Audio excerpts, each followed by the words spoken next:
নমস্কার বন্ধুরা, আমি পার্থ বিশ্বাস।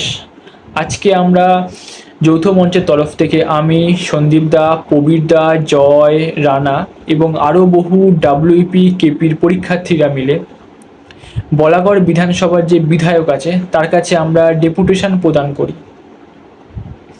এছাড়াও আমরা তাকে বলি যে 2024-এ পুলিশের যে ভ্যাকেন্সিটা আছে সেটা অনির্দিষ্ট কাল ধরে বিভিন্ন কেসের মধ্যে পড়ে ঝুলে রয়েছে, যে কেসগুলোর কোনো যুক্তি হয় না, অযৌক্তিক যেগুলোকে, যার কোনো মানেই হয় না। এই 2024 থেকে 2026 এই হিউজ টাইম পিরিয়ডের মধ্যে বহু ক্যান্ডিডেট বা বহু পরীক্ষার্থী আছে যাদের বয়স ক্রমাগত বেড়েই চলেছে, যারা ধৈর্য রাখতে পারছে না, যারা মানসিকভাবে ভেঙে পড়ছে।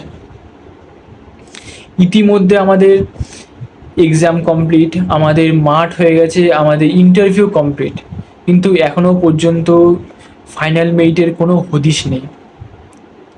না রাজ্যে কোনো নতুন পুলিশের ভ্যাকেন্সি বা সাব ইন্সপেক্টরের ভ্যাকেন্সি আসছে, কোনো নিয়োগ নেই।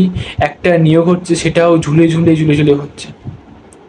এইসব বিষয় আমরা তার কাছে তুলে ধরি এবং আমরা বলি যে আমরা চাই তার মাধ্যমে এই ডেপুটেশনের বিষয়টা আমরা মাননীয় মুখ্যমন্ত্রীর কাছে পৌঁছে দিতে বা মুখ্যমন্ত্রীর কাছে পাঠাতে বা তুলে ধরতে।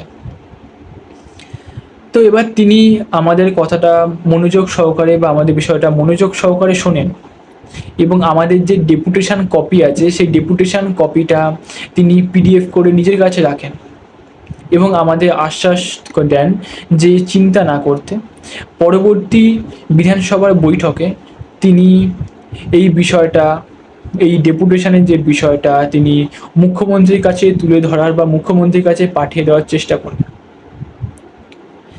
এ তো গেল ডেপুটেশন। এবার বলি যে যারা আমার মতো ক্যান্ডিডেট আছে, অ্যাসপিরেন্ট আছে, ডাব্লিউপির অ্যাসপিরেন্ট, তারা, আমার নিজের কথা বলতে আমি এখন মানে দিশাহীন হয়ে গেছি।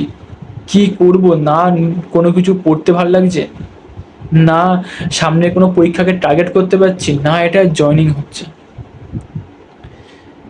মানে আমরা পুরো মাঝখানে ঝুলে রয়েছি পুরো, যাকে বলে, না সামনে এগোতে পারছি না কিছু হচ্ছে। সত্যি বলতে ডাব্লিউপিতে ভ্যাকেন্সির থেকে কেস সংখ্যা বেশি হয়ে যাচ্ছে এখন। আজকে এই কেস, কাল এই কেস, কাল ওই কেস, আজব মাইরি, মানে মানে অযৌক্তিক যেগুলো, মানে এত কেস হচ্ছে একটা, মানে একটা রিক্রুটমেন্টে, ভাবা যায় একটা রিক্রুটমেন্টে এত কেস।